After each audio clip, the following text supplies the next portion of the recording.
Front Row Rugby. Interviews with rugby legends with Peter Stemmet. Today, you are going to get a front row seat to the incredible Springbok career of 1995 Rugby World Cup champion Hennie le Roux. Hennie, welcome to Front Row Rugby. Thank you very much, Peter, and looking forward to the chat. Before we get started, let's take a look at this week's trivia question. In 1992, South Africa played a two-test series in France. Which city hosted the first test? Now, if you know the answer to that, you can put it in the comment section down below. We'll also find out if Hennie knows the answer to that, but we'll do that at the end of our conversation. Hennie, I'd like to begin in 1993. Talk to me about how you were feeling ahead of your test debut against France. Yeah, it was a little nerve-wracking. Obviously, I'd been sitting and warming the bench for the then incumbent Nas, and having been given the opportunity and the privilege to represent the country as a startup at home ground, Ellis Park was a bit daunting, but really looked forward to it. I know the guys only got together a couple of days before a test match in those days. How difficult was it to prepare properly? Yeah, it was a little difficult, but one has to understand that it was like that all around the world. If you're a touring side, you probably had an extra week or 10 days to add to that, which was good. But yeah, it was difficult in the terms that South Africa hadn't really been back in the international arena for a long time. So there were a lot of aspects in terms of international competition, international travel, expectations, media, and so forth, which wasn't standard or the norm within the environment. So there were a lot of new things which one had to try and anticipate and accommodate. After we lost that series to France, you were actually out of the side for about a year. How disappointing was that? It's never good to be involved and then be excluded, but that's just serves as motivation to get back in there and get back onto the saddle as such. So from that point of view, if one doesn't perform, that's what happens in professional sport. And then a year later, you were back in the side. We lost that first test against England at Loftus quite convincingly, but we turned it around beautifully, handing them a hiding in the second test, and you played a starring role. How pleased were you with that performance? I think it really came as a result of a great game.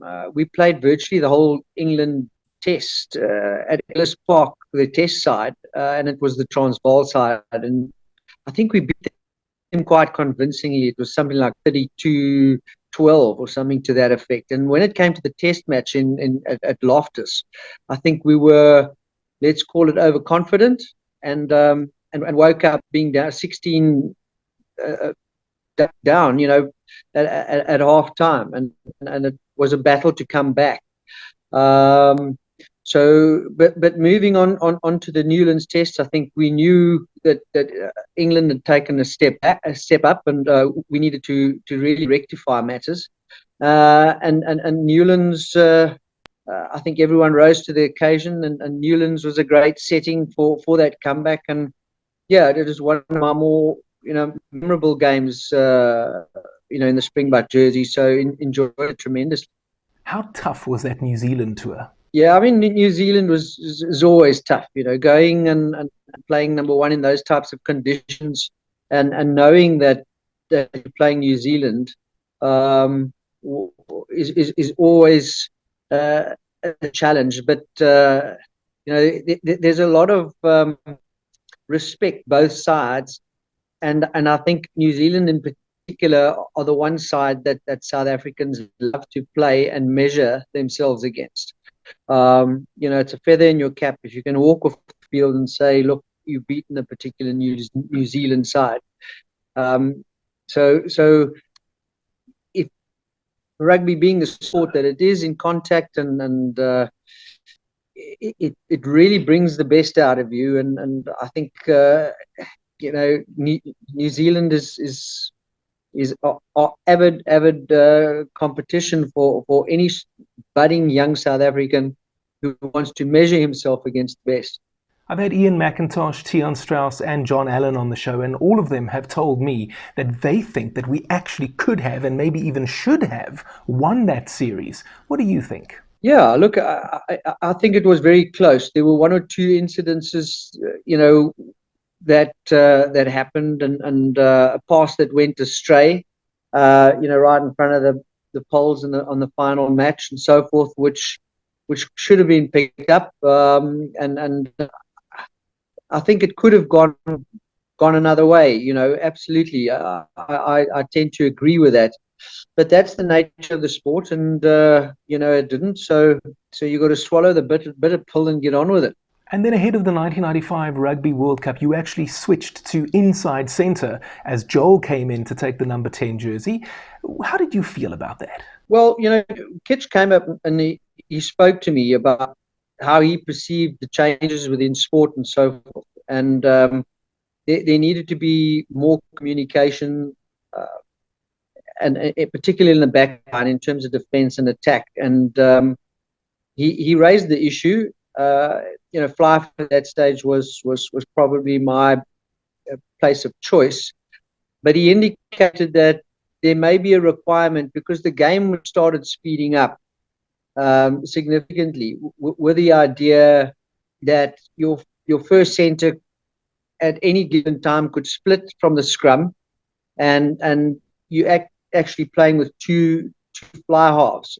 And the fact that I had been, quite comfortable in the fly half jersey at that stage, made it a natural choice in terms of giving the team options. As the ball comes out of the scrum quicker and quicker, your fly half needs to get external communication as to what the options are. A fly half can't stand waiting to receive a ball and then be looking up to see potentially if the cross kick was on, or the box kick was on, or the chip kick, or whether the ball should be, skip one, skip two, or cross kick for that matter. And I think that was recognized by Kitch, and he said, that level of communication and let's call it insight as to providing options was what he said he wanted out of me during the World Cup, and that was the reason why he wanted to move me to inside centre. Talk to me about the emotions of that opening match against Australia at Newlands. Oh, that was a special opening for us. I remember with great fondness standing in front of the grandstand at Newlands with a packed, Newlands crowd, and having just sung the national anthem, and there was a roar because you're so close to the Newlands stand. There was this huge roar coming off the main stand, and having looked down at my jersey and realizing that my jersey was vibrating. I was uncertain if it was my own nervousness or what it was, and then I realized that it was actually the sound coming off, the sound of support coming off the main stand that made my jersey vibrate like that. And that still gives me a tingling feeling and makes my hair stand up, because when we turned away from there, with that level of support, there was just no way we were going to lose that test match. You played against Romania in a match that was a lot tougher than a lot of people expected. What was it about the Romanians that was so difficult to combat? I think, two things. South Africa, generally speaking, if the side is deemed to be not as, let's call it first tier, then we do tend to slack off a bit. That's the one thing. And it becomes a little bit problematic because you don't get into a momentum. It's critical that your forwards do the hard work, and if they're struggling for the lack of getting the right shoulder or getting the momentum, then everything kind of has an effect down the line. And I think Romania wanted to prove themselves. They played out of their skins, and wanted to make an impact on the world stage. And if they could have beaten South Africa, and it was also not a full strength South African side, which brought about some uncertainty in terms of combinations and so forth. So there was a lot of things that needed to be which needed to settle down, and I think Romania took advantage of that, and we allowed them to, and it made the game a lot more close than what was initially anticipated. How awful were those conditions that you faced in the semi-final against France? Yeah, that was really challenging. South Africans at the best of times are like a cat in wet weather, trying to avoid it at all costs. But yeah, I mean, we concentrated on what was deemed our strengths, and that's rather to in those conditions and to play into their half and limit our mistakes and put up a good defense effort.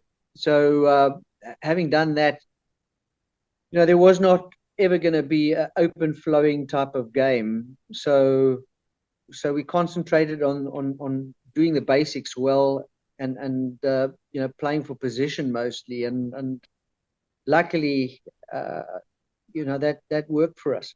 Ahead of the World Cup final, how confident were you guys? It's an interesting question. A lot of people said we didn't stand much of a chance against New Zealand after having seen Jonah Lomu run through the England side. But having been part of what that team stood for and how they backed each other, there was just no holding back, because that team would have lost their arm for their fellow player, and we had built a certain rhythm within the side, and we had built confidence. So I wouldn't quite go with where the bookies had us. I think 3-1. We were probably still the underdogs, a lot less than 3-1. Just by the mere fact we were playing on home ground. Ellis Park is probably one of the best stadiums in the world. It was a home ground to a lot of the Transvaal players who made up the majority of the Springbok side at that stage. And, we were definitely going to give it everything that we had. And we were comfortable in that environment.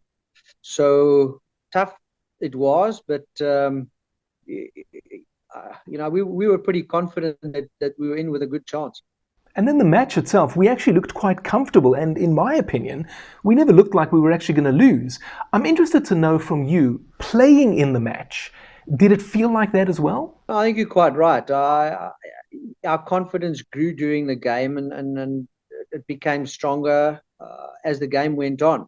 So our confidence grew. Our game plan was working. We had worked out a defense pattern to stifle Jonah Lomu at that stage. That was working well, and the fact that we had Andre with the left foot and Joel with the right foot, we could probe the corners quite easily, making it difficult for the fullback, and our scrums were working quite well. Lineouts were a little different, but it was like that for both sides. It was a bit of a mixed affair. Having Ruben not having scored his try, which in my view was a definite try, put a little bit of a dampener on things. But there was a definite growing sentiment in that test match that New Zealand were beatable. There was no issue that they were outstanding to the point that they couldn't be taken, and that feeling grew amongst the players, and you could sense it. So it was. I think as I said, the confidence grew as the game went on. Okay, Hennie, what does it feel like when the referee blows the final whistle and you are a rugby world champion? Yeah, look, it's indescribable. the difficulty, or not the difficulty, but the relevance at the time, it just being, in South Africa at a time where there was a lot of uncertainty.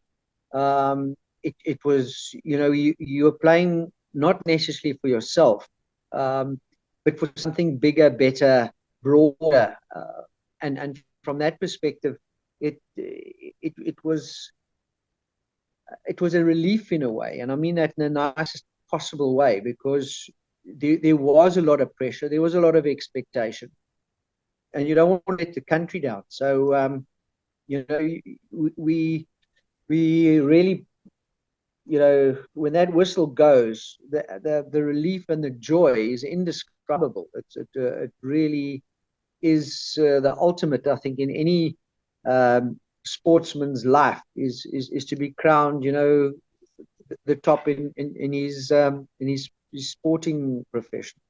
Andre Markgraaff then took over in 1996. You played under Ian McIntosh, you played under Kitch Christie, and you played under Markgraaff as Springbok coaches. In your opinion, Hennie, what would you say are the differences between the three men and their approaches?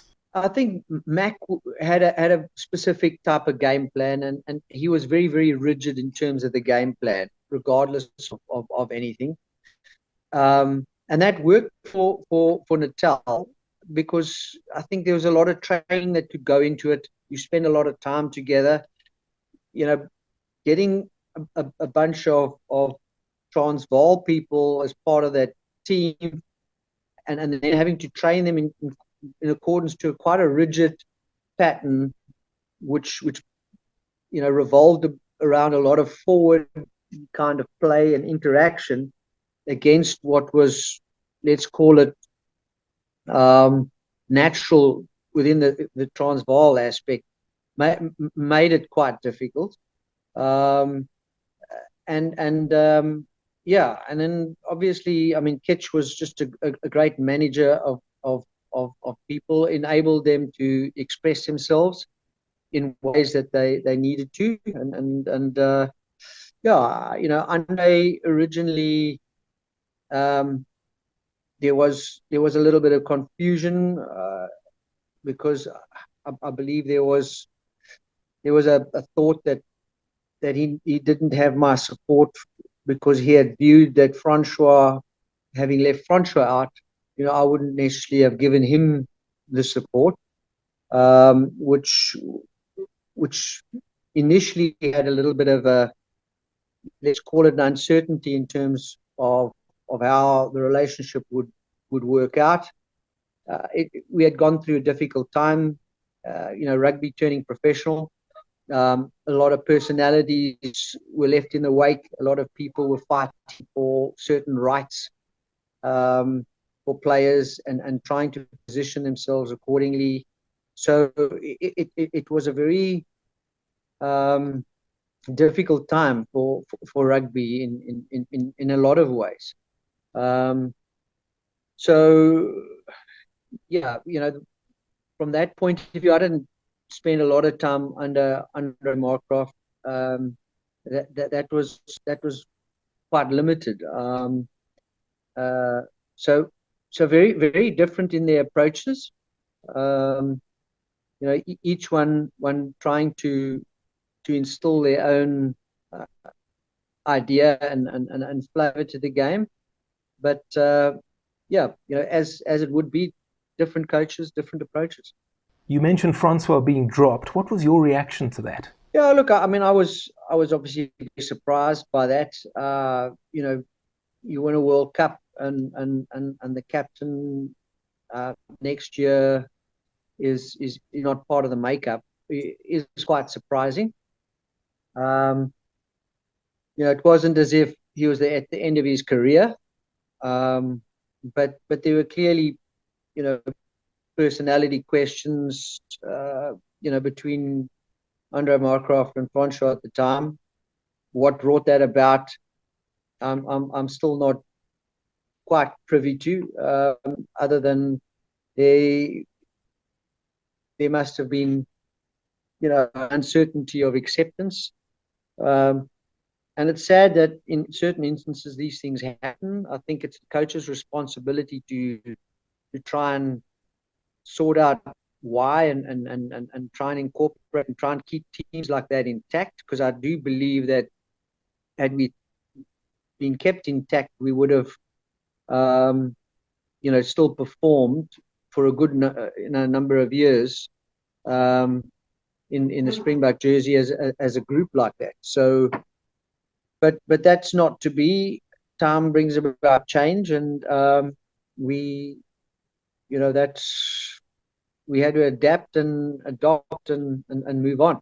I've had a few guys on the show who have spoken about that, and the general consensus seems to be that you just had to be a professional and get on with it. Would you go along with that? Yeah, look, I mean, the thing here is ultimately you're aiming to serve your country, and this is where there's a bit of a difference in terms of approach. I wish our politicians would take that note, but you serve your country. You don't serve the party as such. You want to do your best. You've got a short and a limited amount of time to be a influencer and someone who can make a difference.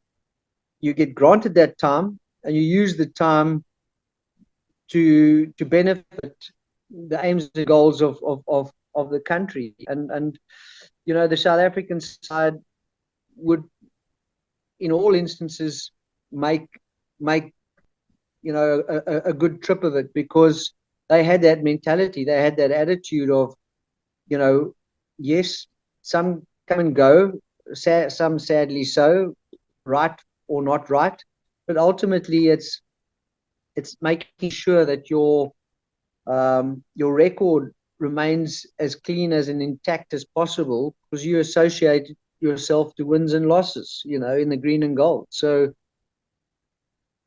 ultimately, if you're playing at that level, that's your achievement, and if you win, then it is a lot easier to bear.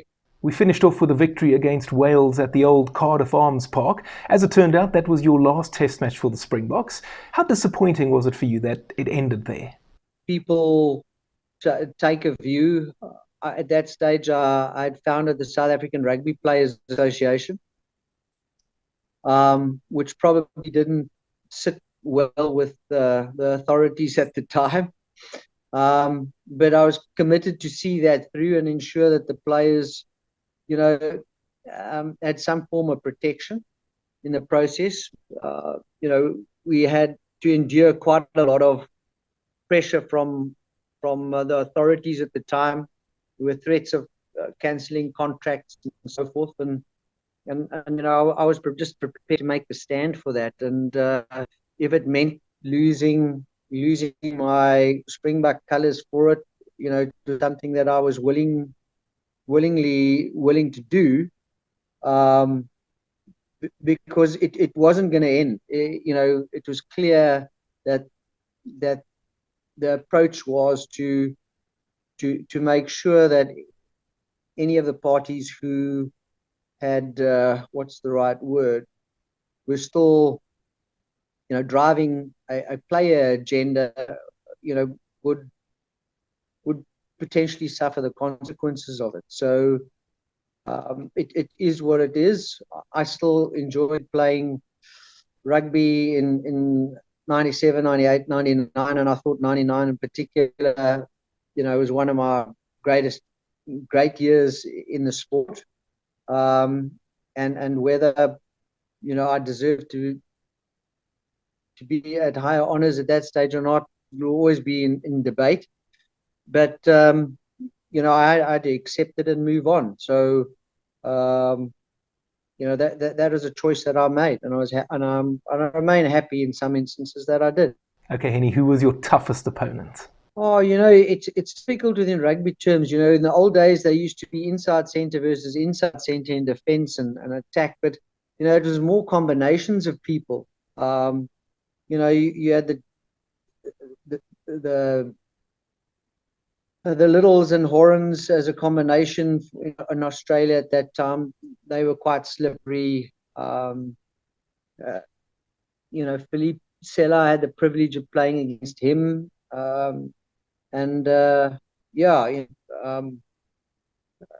Walt Little and Frank Bunce were also, an awesome combination. So, but yeah, it's something I can't quite pinpoint as to an individual as such. If you were asking at center, but I probably either Frank Bunce or Tim Horan. Between those two players, the combination of the two of those were really good. Were really good. Is there a particularly funny moment that you can share with us from your time with the Springboks? I just remember a particular incident, playing and where I was told to kick the ball out in Afrikaans, but it was quite a hot day and the play had slowed down quite a bit. But I don't think it was a Springbok game, but nonetheless, I was told to kick the ball out, but old Frans Erasmus, I think it was an exhibition game. He gave me the ball and he said, "Yeah, kick the ball out, but don't kick it too far because we still have to run there."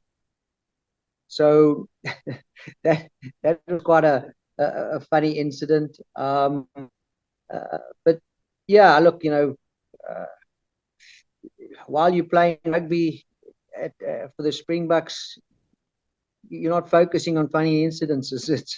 It's serious work, So, but yeah, we did some interesting things like playing flank at a time when we try to do a particular move and trying to adapt and do things differently, and always pushing the norm a little and bringing about different plays is always kind of enjoyable. And what are you up to these days, Hennie? Oh, it's a variety of things, Peter. It's involved with a lot of actions here in South Africa, related to various industries. Partner with a number of good, competent guys, and also trying to do a little bit of bilateral trade in China. All right, let's take another look at the trivia question again. In 1992, South Africa played a 2-test series in France. Which city hosted the first test? Do you know the answer, Hennie? The first test? Goodness. 1992. No, I'll have to claim I'm suffering from concussion. All right, the correct answer is in fact Lyon, and we won that one 2015 before going on to lose the second test and drawing the series. Hennie, I want to say that it was an absolute pleasure having you on Front Row Rugby today, and I hope that we can have you on again in the future. Super, well, Peter, have a good day. Thank you so much for watching. If you enjoyed that video, why not tackle the like button? You can also subscribe and hit the notification bell so you don't miss any content from Front Row Rugby. See you next time. Front Row Rugby. Interviews with rugby legends with Peter Stemmet.